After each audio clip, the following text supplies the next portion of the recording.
Hello everyone, good নুন সবাইকে। কেমন আছেন সবাই? আশা করি সবাই ভালো আছেন। আমরাও আলহামদুলিল্লাহ ভালো আছি। আজকে রান্না করব এই ছোট ছোট বোয়াল মাছ দিয়ে। এখানে টমেটো কেটে রেখেছি, আর এখানে বেগুন, তারপর গাজর, আলু, মটর। তো এগুলা দিয়ে আজকে এই বোয়াল মাছ রান্না করব। এটা ছোট ছোট বোয়াল এনেছিল 2 দিন আগে, তো ওগুলাই ছোট ছোট পিস করে নিয়েছি, আর এখন ওগুলাই রান্না করব। তবে মাছের মধ্যে নুন হলুদ মাখিয়ে নেব। মাছগুলো একটু ভেজে তারপরে রান্না করব।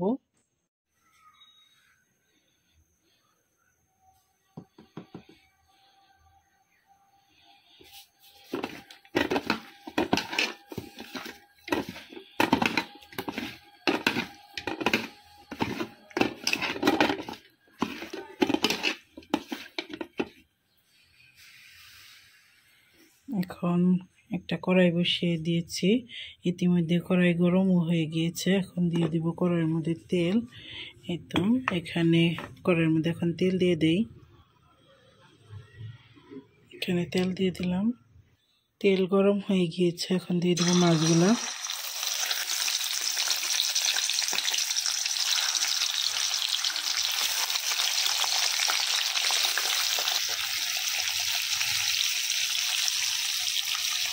একটু পরে একটু অপেক্ষা করব ভাজা হওয়ার জন্য, তারপর উল্টে দিব। এদিক থেকে মাছ ভাজা হোক, আর আমি ওইদিকে সবজির মধ্যে মশলাগুলো দিয়ে নেই। এখানে আমি দিয়ে দিলাম হলুদ গুঁড়া, ধনিয়া গুঁড়া, মরিচের গুঁড়া। এখন দিয়ে দিব স্বাদ মতো নুন।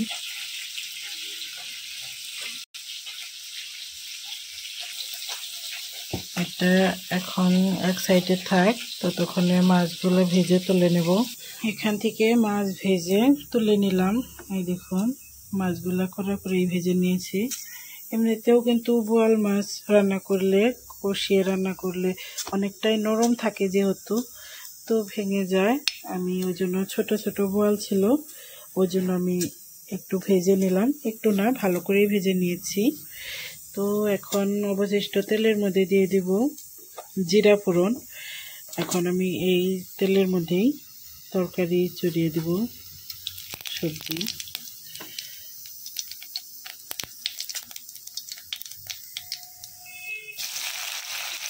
এখন দিয়ে দিলাম পেঁয়াজ। মাছ ভাজার পর তেল অনেক বেশি গরম হয়ে গিয়েছিল, এই জন্য চুলাটা বন্ধ করে দিয়েছিলাম।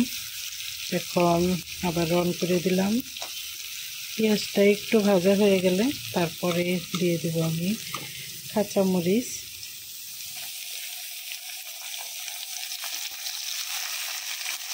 এখন আরও একটু ভাজা হয়ে গেলে তরকারি দিয়ে দেব।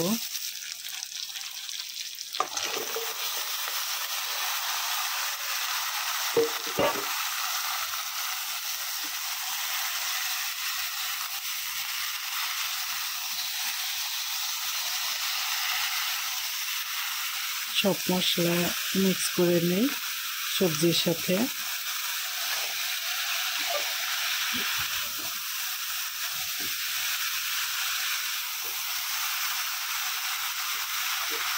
এখন এই সবজি কষানোর জন্য আমি একটু পানি দিয়ে দেব।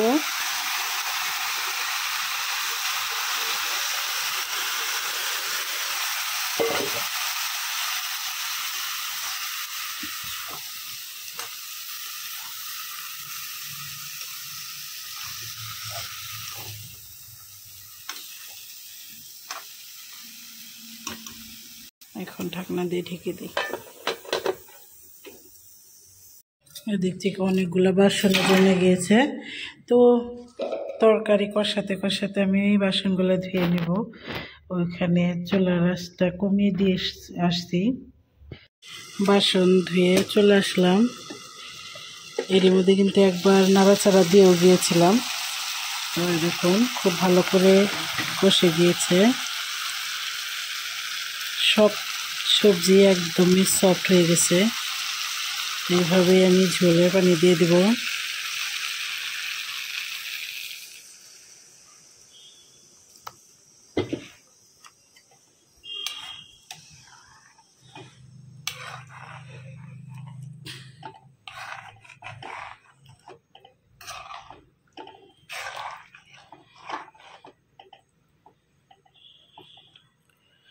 ছোলার পানির মধ্যে এখন দিয়ে দিব টমেটো,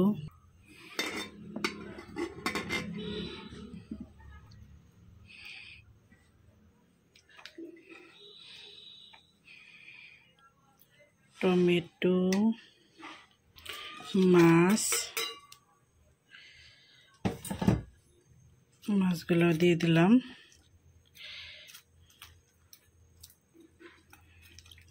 আর এখন দিয়ে দিব উপর দিয়ে ধনিয়া পাতা,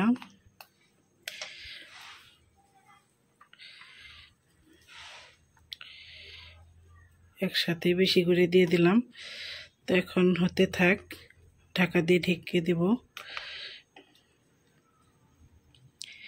এখন ঝোল শুকিয়ে আসলেই নামিয়ে নিতে পারবো। তো এখন এটা হতে থাক, ঢাকনা দিয়ে ঢেকে দিই। এই তো আমার রান্না কমপ্লিট।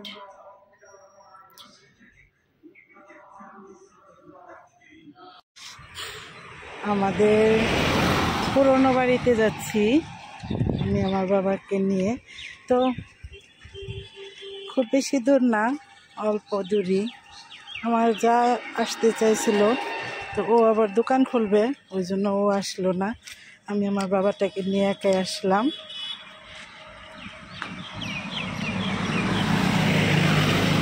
অনেক গাড়ির ভিড়। এই তো আমার বাবাটা, বাবা বাবা কই যাও? পুরনো বাড়িতে? চলো।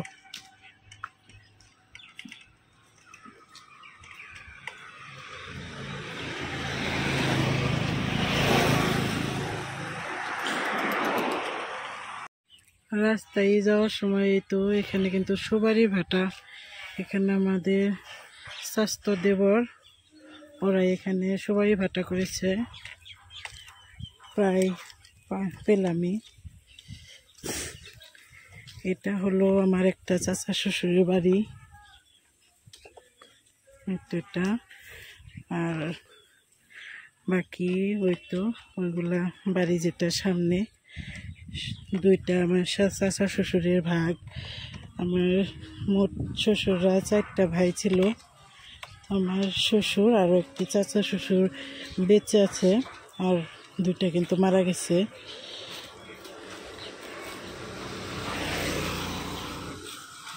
এখন যাই। প্রথমে একটা ভাসুরের বাড়িতে গিয়েছিলাম। তো ওই ভাসুরের বাড়িতে কিছুদিন পরে ভাইস্তে একটা বিয়ে, বাড়িতে অনেক মিস্ত্রিরা কাজ করতেছিল। তো ওই জন্য আর ওখানে গিয়ে রেকর্ড করিনি। এখন আমি আরও একটা অন্য ভাসুরের বাড়িতে আসছি, এখানে বসে আছি। জানি না যে এ বাড়িতে আজকে আরও সকালবেলায় বলে অনেক মানুষ আসছিল মেয়ের জামাই বাড়ি থেকে। তো আমরা যেহেতু জানি না, একটু দূরে থাকি, তো এসে ভালোই হয়েছে। মেয়ের শাশুড়ি আছে এ বাড়িতে, তো ওনার সাথে দেখা হলো। আর আমার বাবাটা দেখুন এগুলো খাচ্ছে বুন্দি। তো এখানে এখন কিছুক্ষণ বসে আছি। আর আসার পরেই কিন্তু আমাকে খেতে দিয়েছিল। তো অনেক মানুষ ছিল, আর রেকর্ড করা হয় নাই। এই তো আমার নাতি ভাই, এটা হলো আমার ভাসুরের মেয়ের ঘরের নাতি। তো ওকে এই গাড়িতে বসিয়ে দিয়েছে, ও কিন্তু ভীষণ খুশি। এই তো এটা হলো আমার হাস্তি, আর ওরই ছেলে ওটা, ও এখানে নিয়ে বসে আছে। এর মধ্যে তো সব ভেঙে গেছে।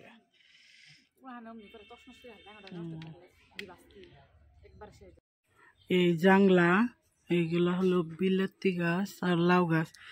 দেখুন এত বড়, এটা হলো বিলাতি, মানে মিষ্টি কুমড়া। আমরা বিলাতি না বলি। কতটা বড়!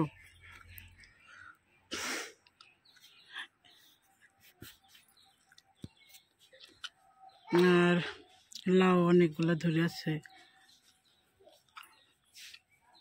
ছোট ছোট লাউ, বড় বড় লাউ। তো বসলাম, খাওয়া দাওয়া করলাম। এখন চলে যাচ্ছি। এটা হলো আমার আরো একটা ভাসুরের ঘর, এগুলো সব ভাসুর লাগে। কি একটা অবস্থা, বুম। গাড়ির যেটা পাশে থেকে এভাবে নিয়ে যাওয়া যায়, তো ওইখানে যেটা নিচের লাট, ওইখান থেকে লাট বল্টু কিছু একটা ছেড়ে গেছে, তো ওই জন্য এখন আমার মেয়ে এইভাবে নিয়ে যাচ্ছে। এইভাবে নিয়ে গেলে কিন্তু একটু কষ্ট হয়, তারপরও আমার মেয়ে নিয়ে যাচ্ছে, আর কি করার, যেহেতু ওটা ছেড়ে কোথায় একটা পড়ে গেছে, আম, ওই জন্য আমরা এইভাবে নিয়ে যাচ্ছি। আর এই তো এখানে কিন্তু একটা কলেজ আছে, সিনিয়র সেকেন্ডারি, এখানে হাতিজানা খন্দকারপাড়া সিনিয়র সেকেন্ডারি স্কুল। এই এই স্কুলটা আমাদের বাড়ির একদমই কাছে, তো আমি ওটাও আবার একটু দেখালাম। এখন বাড়িতে চলে যাই।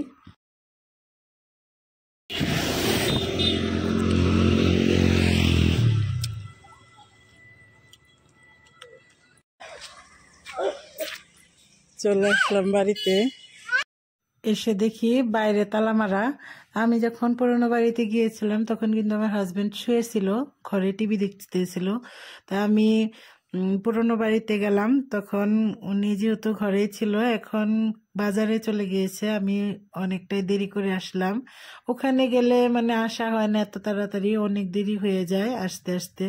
ওখানে অনেক মানুষজন, তো ঘরে ঘরে একটু একটু বসতে গেলেও অনেক সময় চলে যায়। তারপরেও তো এখন চলে আসলাম, আসার পরে দেখি ঘরে তালা মেরে আমার হাজবেন্ড বাজারে গিয়েছে, তো চাবি এক জায়গায় রেখে গিয়েছে। তো আমি দরজা খুলবো, আর এখন আমি একটু বাগানের অবস্থাটা দেখাচ্ছি। আমার মেয়ে কিন্তু ডেইলি পানি দেয়, সব কিছু কিন্তু এই মুরগিগুলায় ছিলে মানে চেরি দিয়ে দিয়ে পা দিয়ে দিয়ে সব মাটি ফেলে দিয়েছে, তারপরেও যা আছে এরই মধ্যে আমার মেয়ে এখানে পানি দেয়। তো পানি দেয়, আজকে পানি দিতে হবে না, ওটাই আমি বলতেছিলাম।